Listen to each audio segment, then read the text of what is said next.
Bronny James, to everyone's surprise, I'm sure everyone clutched their pearls, mouths dropped all across the world, not just L.A., not just SoCal, not just America, the Western Hemisphere, the Eastern Hemisphere, the whole globe went, what? They took Bronny James at pick 55? Where the hell did that come from? Let me just say this first, man, because there's been so much talk about this word nepotism. And a lot of people, I think, are giving it a lot of different definitions. And I'm not sure I'm feeling it, man. Everybody knows I'm not a LeBron guy. There's no big secret about this. But there's always been three things I've always said about the guy that I respect and I like. I like how calculated he is, because you got to be that in life sometimes. I like that he's a chess player because I play chess and I'm a chess player.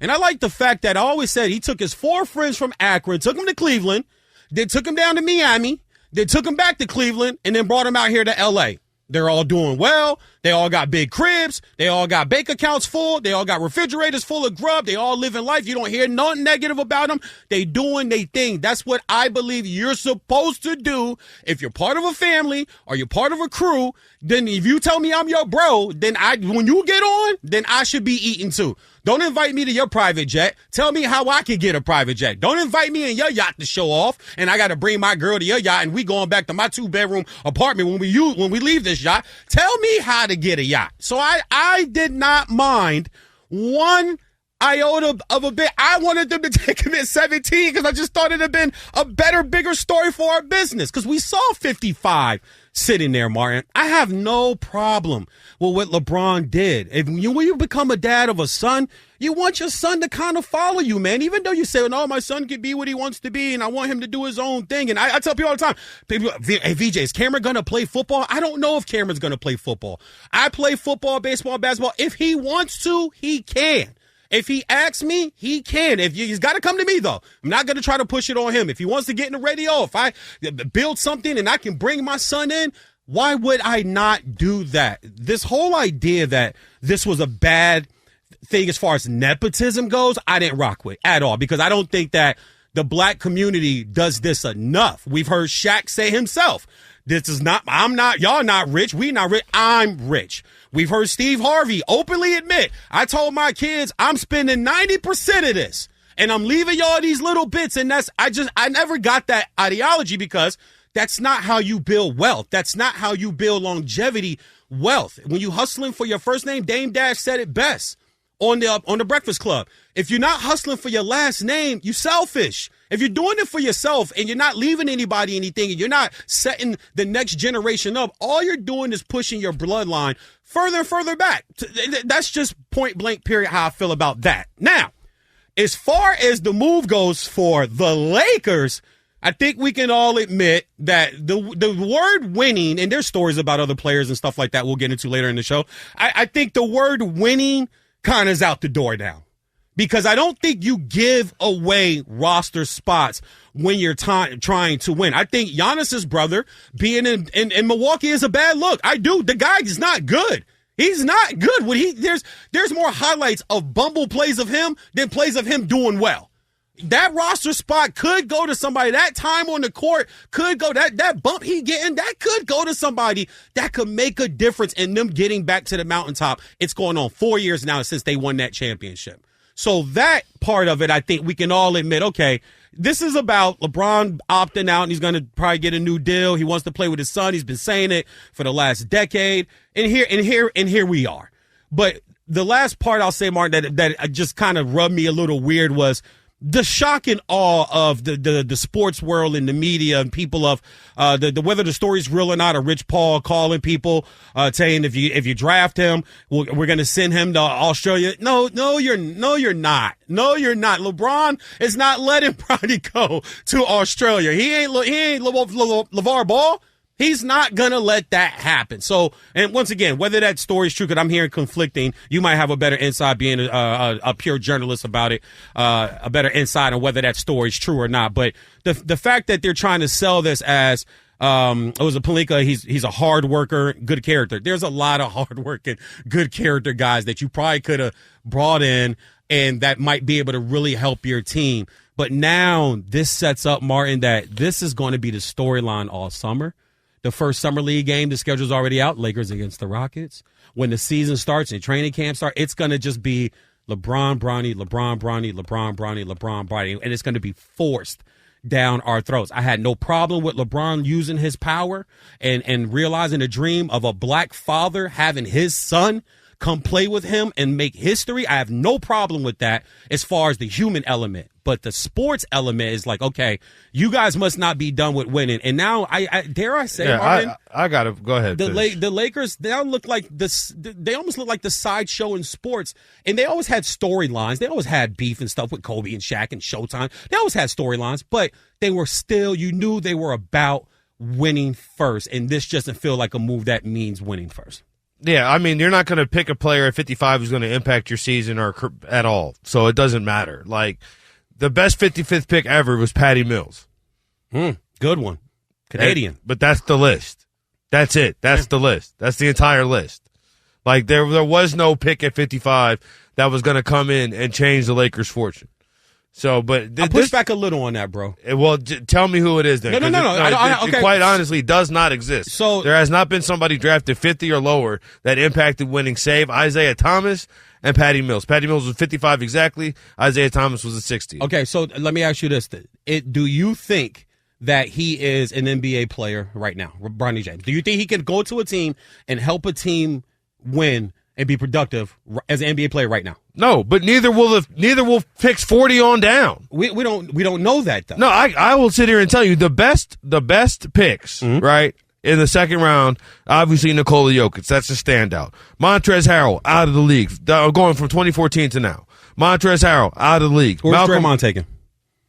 He's a second rounder, right? Yeah, they've gone over the last 10 years. Oh, okay. Nikola Jokic, MVP, obviously, he's a standout. Montrezl Harrell, out of the league. Malcolm Brogdon, staple to the bench in Portland. Dylan Brooks, and you see all the type of things that he's doing. That was the 45th overall pick. Jalen Brunson, star. 33rd overall pick, though. So 5 picks out of the first round. No, I'm sorry. 3 picks out of the first round.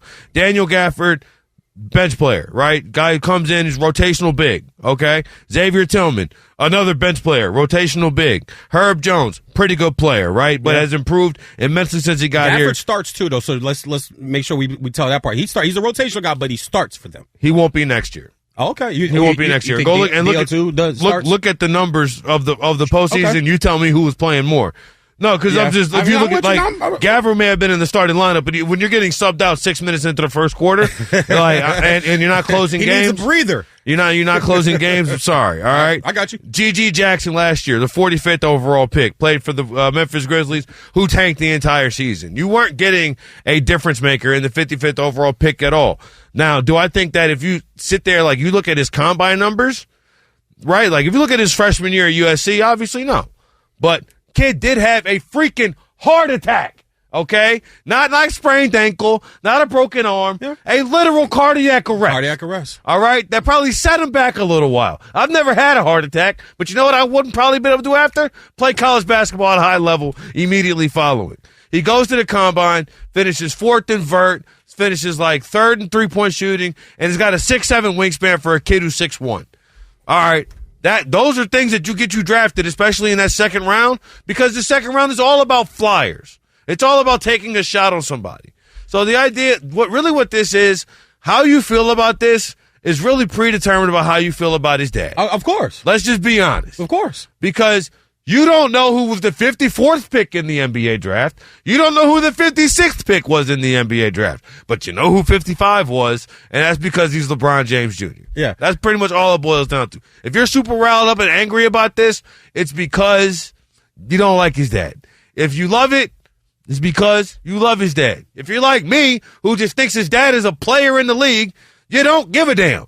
And I don't give a damn. Now, Bronny won't be on the league. Now, call me. Look, all right. Yeah, let's go there as far as the roster. Let's go there. I don't think he'll be on the Lakers roster. If he does, he'll be the 15th man on the bench. Like, I can't get worked up about this unless I see him because D'Angelo opted in, right? He opted in. He's opted in, but there's trade talks. But just to say, let's just say today's roster is what the roster would be. Okay. If he starts closing games over D'Angelo Russell and Austin Reeves, all right, give me a call. Ooh. All right, okay, give me a call. All right, but until that moment, I cannot find myself I will go gray by 36 if this is the type of thing that upsets me. Like, I just cannot find myself. Like, this is uniquely, to me, a cool story. And that's all it is. Yeah. It's a cool story. Now, he will be stapled in South Bay at the South Bay Lakers, which, to be honest, is probably a better environment to become a better basketball player than a college campus. You know why? He don't have to go to math class. Right? He doesn't have to he's not up late writing an essay. Doesn't have to take statistics 102. Exactly. Yeah. You know what he has to do? He has to get up in the morning and put up 7,000 jump shots and do the things that help NBA players become NBA players. So I don't have a problem with that. And the idea that Rich Paul was saying, if you draft him, I'm sending him to Australia or whatever. I can't even remember his name, but the 52nd pick was from the Knicks. He's from France. He may not be here ever. Yeah. Right? That's a thing that happens in the second round of the draft, especially in a draft in which the number 1 overall pick averaged 9 freaking points. Ricochet. Yep. Zachary Ricochet. Yeah. You got it right this time, buddy. Yeah. It was brutal on draft night. But like in a draft in which, now if you had taken him at 17, all right, I get you. That's a problem. If you had taken him, it's what I wanted. If you had traded up into the first, if you had traded up or whatever, but like, this is about where a guy like this gets drafted in a draft like this. And I push back on the idea that the Lakers aren't about winning. Because, okay, well, as you said, they're 4 years away from the championship. So in the last 5 years, they've won a championship and been to the Western Conference Finals. Twice. Under Vogel and, what's his name? Oh, my God. Darvin Ham. Darvin Ham. I'm like, I could see him in my mind's eye. Yeah. I'm like, where did it go? Look, I had it right here. Look how fast Darvin got forgotten. I had it right Mark here. can't remember his name. I'm actually more surprised you remember Frank Vogel over Darvin Ham just a little bit. But so, like, forgotten the too. idea, but this is the second winningest franchise in NBA history. This, to me, is very much in the same vein of giving Kobe that last contract.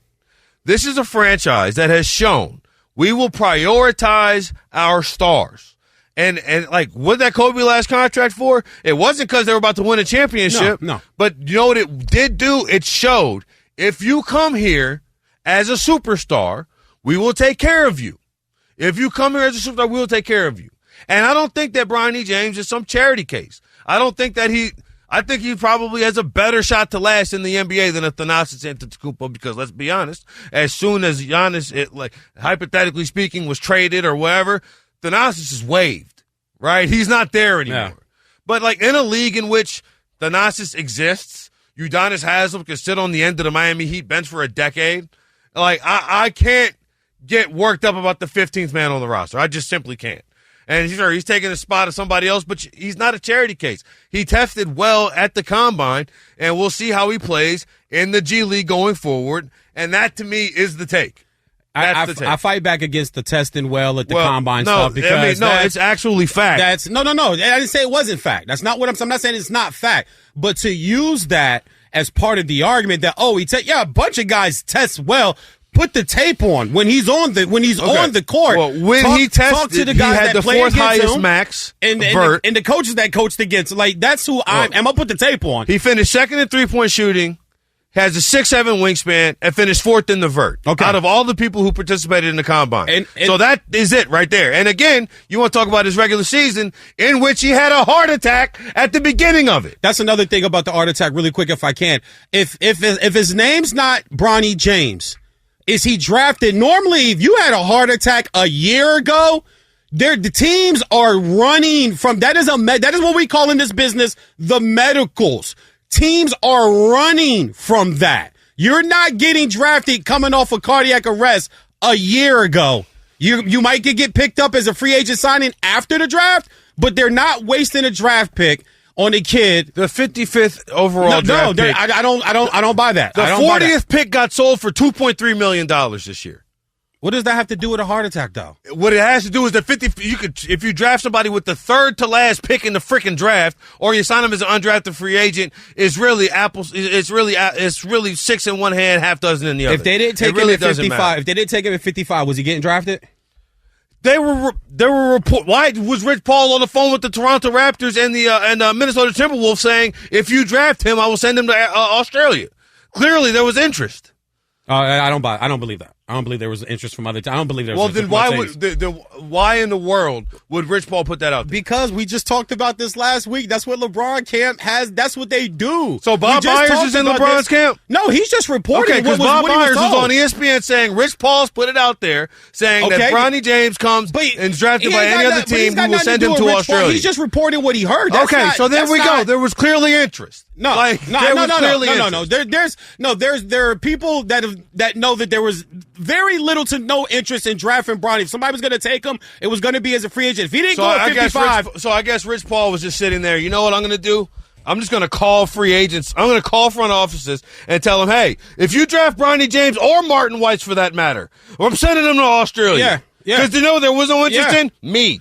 Being in the NBA draft. I'm gonna be honest with you, bro. Yes, that's what I do. I would love I would love we to be operate on the from other a different end. set of facts. That's no. Okay, fine. We don't have to operate from a different set of facts. We are right now. You just believe everything that's reported. I don't. We just went through this last week. You believe everything that's reported. I don't. Don't tell me I have to believe it, but I'm not telling you to believe it. You're asking me if I believe it or not. I'm saying no. I'm not telling you. You can't believe it. It's very hard to have a conversation about something like this if I'm saying there's reports that said the Timberwolves and there was the Timberwolves, the Clippers, and now I forgot the other team. But it was the Timberwolves and the Clippers. Suns, I think? And the Suns, exactly, who were interested in Bronny James, and that's why the report came out that Rich Paul said, if you draft him, I will send him to Australia.